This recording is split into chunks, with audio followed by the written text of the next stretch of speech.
여러분 반갑습니다. 이 시간 우리 모두 함께 찬양하고 또 말씀 듣고 하나님 앞에 기도하며 나아가겠습니다. 같이 찬양합시다.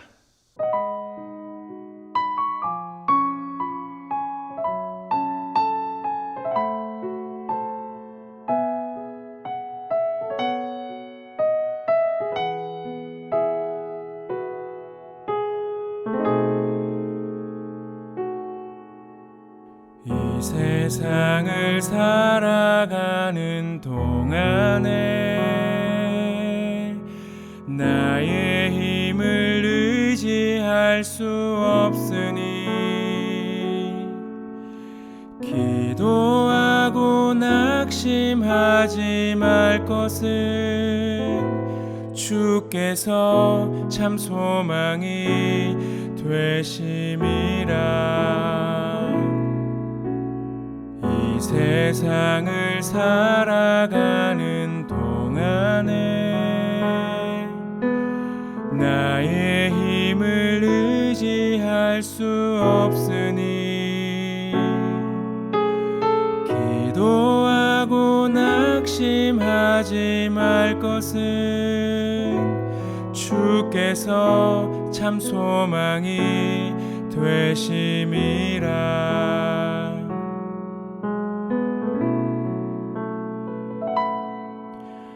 주의 길을 걸어가는 동안에 세상의 것 의지할 수 없으니 감사하고 낙심하지 말 것은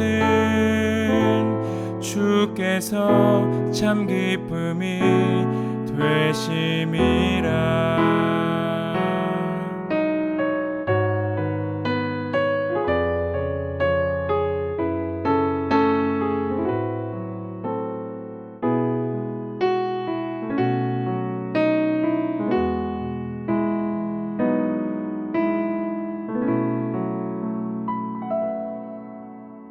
이 세상을 살아가는 동안에 나의 힘을 의지할 수 없으니 기도하고 낙심하지 말 것은 주께서 참 소망이 되심이라. 하나님의 꿈이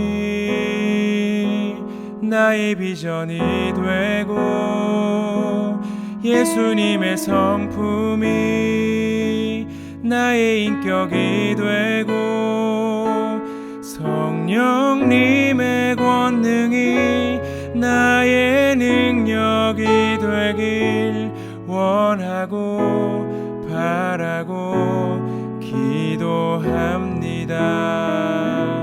하나님의 꿈이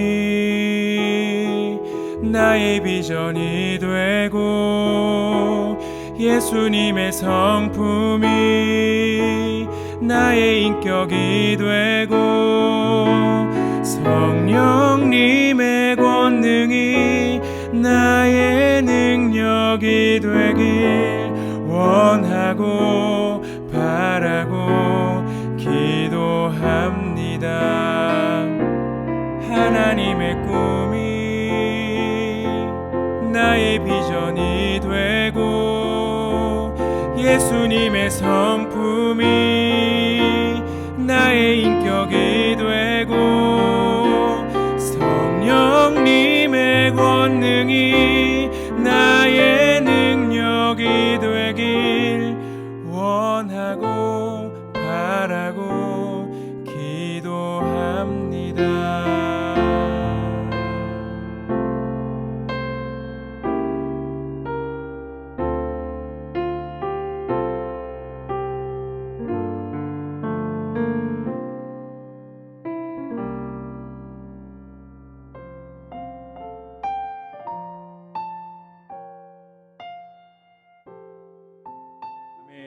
여러분 반갑습니다. 이렇게 영상으로 만나려니 참 마음이 아픕니다. 다시 만날 날을 기대하면서 정말 각자의 자리에서 여러분 파이팅 합시다. 계속해서 우리 싹쓰리 프로젝트를 통해서 하나님의 은혜를 경험하는 하루하루를 보내기를 간절히 소망합니다. 요즘 제가 보는 프로그램이 있는데 그것은 바로 유퀴즈 온 더 블럭입니다. 재밌더라고요. 여러분 시간 되시면 꼭 한번 보십시오. 이번 주에 박진영이 나왔습니다. 박진영이 나와가지고 진짜 참 중요한 말을 하더라고요. 우선 영상으로 한번 보실까요? 그 인생이란 길 가운데 시작과 끝이 있죠. 우리가 태어난 것이 시작이고 끝이 죽음이다. 그리고 뭐라고 했죠? 시작과 끝을 모르면 삶이 흔들린다 라고 했죠. 여러분 맞습니다. 얼마 전에 지혜로운 사람과 어리석은 사람에 대한 이야기를 했죠. 어리석은 사람의 삶은 언제나 실패와 절망과 좌절뿐이라고 했죠. 왜죠? 인생을 아무렇게나 자기 마음대로 살아가기 때문입니다. 하지만 지혜 있는 사람의 삶은 온 천지 만물의 주인이신 그 하나님의 뜻 가운데 살아가기 때문에 언제나 소망과 기쁨과 감사와 평안으로 살아갈 수 있습니다. 또한 우리는 더 나은 본향을 향해 나아가는 자들이라고 했죠. 우리의 시민권은 이 땅에 있는 것이 아니라 저 하늘에 있습니다. 하나님께서 우리를 향해 예비해 두신 그 성, 한 성, 천국을 소망하며 믿음으로 그곳을 들어가는 여러분들 모두가 되시기를 간절히 소망합니다. 이제 오늘 본문을 한번 살펴봅시다. 바울은 앞서 로마서 9장 33절에도 이 말을 합니다. 이사야 28장 16절의 말씀을 인용하여 예수님을 믿는 자, 즉 믿음으로 말미암아 의에 이른 자들의 결과에 대해서 다시 한 번 더 강조하고 있습니다. 왜 강조합니까? 중요하니까 강조하죠. 11절에 강조하는 것이 무엇이냐? 11절을 보니까 누구든지 그를 믿는 자는 부끄러움을 당하지 아니하리라 라고 말씀하고 있습니다. 여기서 우리는 두 가지를 강조하는 것을 알 수 있습니다. 먼저는 누구든지입니다. 여기 누구든지에 해당하는 이 파스, 헬라어 파스는 모든이라는 의미로 유대인이든 이방인이든 상관없이 예수님을 믿는 사람이라면 누구나 예외 없이 구원을 얻게 된다는 사실을 강조하고 있습니다. 그리고 또 11절에 강조하고 있는 것은 부끄러움을 당하지 아니하리라입니다. 여기서 부끄러움이란 사람들 앞에서 부끄러움을 당하는 그런 심리적인 것이 아닙니다. 이 말은 종말론적인 의미로서 이 마지막 때에 하나님에게 거절당하여 구원을 얻지 못한다는 의미입니다. 그래서 이 11절에 이 부끄러움을 당하지 아니하리라 라고 말하는데 이 말은 마지막 때에 하나님에게 거절을 당하지 않고 구원을 받을 수 있다는 것입니다. 그런데 조건이 있습니다. 어떤 조건이죠?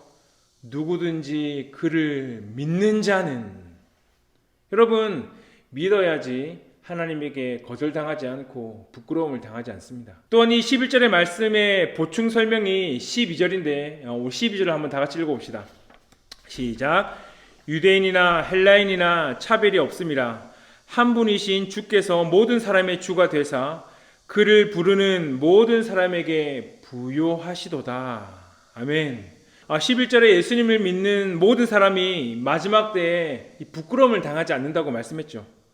그 모든 사람은 바로 유대인이나 헬라인입니다. 하나님께 이 선택받은 민족이라는 그 특권 의식을 가지고 있던 그 유대인이나 나머지 이방인들이 차별 없이 구원을 받을 수 있다고 합니다.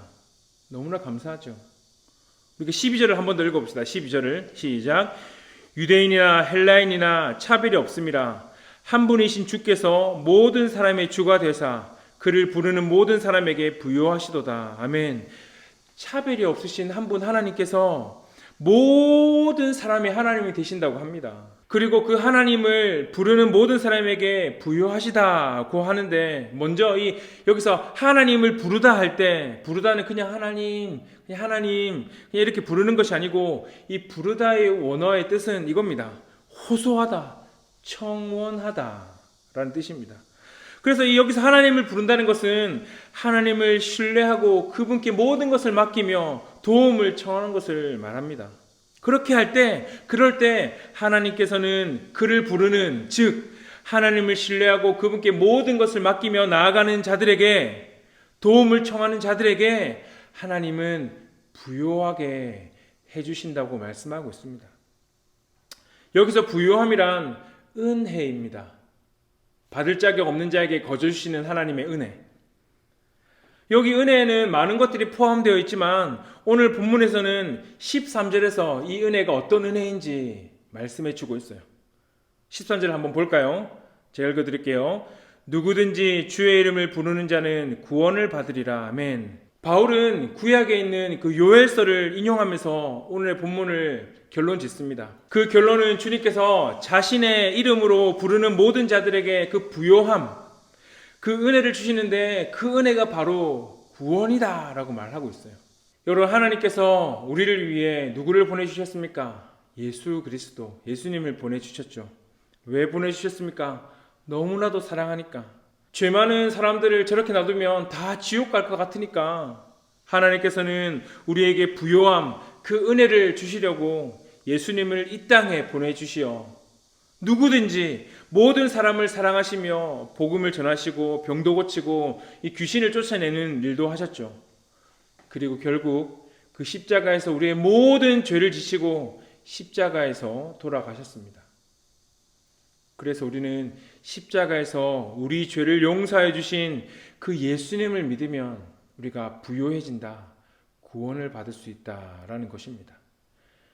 여러분, 꼭 기억하십시오. 믿는다는 것은 내가 알고 있지, 알고 있어, 안다 이러는 것이 아닙니다. 믿는다는 것은 그분이 오직 내 안에 사셔야 합니다. 예수님으로 말미암아 마음이 새롭게 함으로 변화를 받아 하나님의 선하시고 기뻐하시고 온전하신 뜻이 무엇인지 아는 것, 그렇게 행동하는 것이 믿는 것입니다. 여러분, 우리의 모든 삶을 예수님께 온전히 맡기고 믿을 때 우리의 믿음의 행동들은 저절로 따라오게 되어 있습니다. 내가 억지로 말씀 지켜야지, 선하게 살아야지, 죄 안 지어야지, 이런 인간의 노력으로는 이 말씀을 지킬 수 없습니다. 어떻게 해야 합니까? 바로 그 이름을 힘입어야지만 가능합니다. 예수님께서 도와주셔야 합니다. 우리는 예수 그리스도로 말미암아 살아가야 합니다. 이런 삶이 능력 있는 삶이고 정말 생명력 있는 삶이고 지혜로운 삶입니다. 사랑하는 여러분들, 날마다 우리를 사랑하시는 이로 말미암아 넉넉히 승리하며 살아갑시다. 힘주고 버티다가 탈진하여서 쓰러지지 말고 하늘과 땅과 모든 권세를 가지신 그 예수님을 힘입어 우리 모두 살아갑시다. 여러분, 예수님을 바라봅시다. 우리 예수님을 부릅시다. 부른다는 것은 그분을 신뢰하고 그분께 모든 것을 맡기고 도움을 청하는 것이라고 했죠. 여러분, 누구든지 상관없습니다. 우리의 모습이 어떻든지 상관이 없습니다. 누구든지 예수님께 모든 것을 맡기며 도움을 청합시다. 예수님의 이름에 능력이 있습니다. 이것을 꼭 믿어 이번 한 주간도 우리 주님께서 주시는 힘과 지혜로 우리의 삶을 살아내시는 여러분들 모두가 되시기를 간절히 소망합니다. 같이 기도하겠습니다. 하나님, 감사드립니다. 오늘 이렇게 영상으로 만나지만 각자의 자리에서 날마다 주님께서 주시는 힘과 지혜로 살아갈 수 있도록 도와주시옵소서. 우리 날마다 연약하고 죄가 많아서 날마다 넘어지고 쓰러지지만 우리의 연약함을 바라보지 않고 우리의 강함 되신 주님을 바라보며 주님과 함께 이 어려운 상황과 우리의 삶을 날마다 승리하며 살아가는 우리 모두가 될 수 있도록 함께해 주시옵소서. 주님, 이번 주도 주님과 동행하며 또 말씀과 기도 가운데 하나님의 뜻을 깨달아 힘을 얻고 진리의 길로 생명력 있는 삶을 살아가는 우리 모두가 될 수 있도록 함께해 주시옵소서. 예수님의 이름으로 기도드렸습니다. 아멘. 여러분, 이번 주도 주님 안에서 화이팅입니다. 잠시 광고 보겠습니다. 여러분, 반갑습니다. 여러분, 싹쓸이 프로젝트 잘 하고 계시죠? 이번 주 말씀 통독 범위는 고린도 후서입니다. 계속해서 우리가 말씀 묵상, 말씀 쓰기, 기도 생활을 통해서 하나님의 은혜를 경험하기를 바라요. 그리고 다음 주 주일까지 잠언 필사가 마쳐집니다. 잠언 필사를 완료하면 30포인트입니다. 다음 주까지 못하더라도 끝까지 완료하면 포인트를 지급할 테니까 여러분들 화이팅입니다. 또한 이번 주에 여러분들에게 필사 노트와 펜을 발송할 예정입니다. 잠언이 끝나도 계속해서 필사를 진행할 테니까 여러분, 우리 같이 한번 해봅시다. 자세한 사항은 추후에 공지하도록 하겠습니다. 마지막으로 항목별 포인트 안내와 그 포인트 확인할 수 있는 방법을 알려드리겠습니다. 이 항목별 포인트의 점수는 이렇습니다. 말씀 통독, 이번 주는 고린도전서라고 했죠. 5포인트. 매일 하루 5분 이상 기도 3포인트. 매일 하루 2회 이상 식사 기도 1포인트. 매주 영상 예배 참석 5포인트. 말씀 필사 30포인트입니다. 포인트 확인할 수 있는 방법은 이 어플을 다운받으시면 되는데, 이 보시는 바와 같이 어플을 다운받는 곳으로 가셔서 클래스 123이라는 어플을 다운받습니다. 설치한 다음 어플을 열면 로그인 하기가 있습니다. 여기에 아이디가 나오는데 여러분들의 이름 뒤에 123만 추가하면 됩니다. 제가 해볼게요. 최충현 123. 비밀번호는 04개입니다. 0000. 비밀번호는 로그인해서 바꾸시면 됩니다. 로그인하면 이렇게 이메일은 안 넣어도 되고, 클래스 123 시작하기를 누르면 여러분들이 이 싹쓰리 프로젝트를 통해 얻은 그 포인트가 적립되어 있습니다. 그리고 이 쑥쑥 통신에 이번 주에 할 공지사항을 남겨두었습니다. 뭐 꼭 어플 설치를 안 해도 되니까 포인트가 궁금한 친구들은 어플을 설치해서 확인하시기 바랍니다. 이에 대해 궁금한 사항이 있으시면 언제든지 연락주세요. 그러면 이번 한 주도 우리 주님과 함께 기쁨과 감사함이 넘치는 한 주를 보내기를 기도하겠습니다. 지금까지 훈남충 목사였습니다.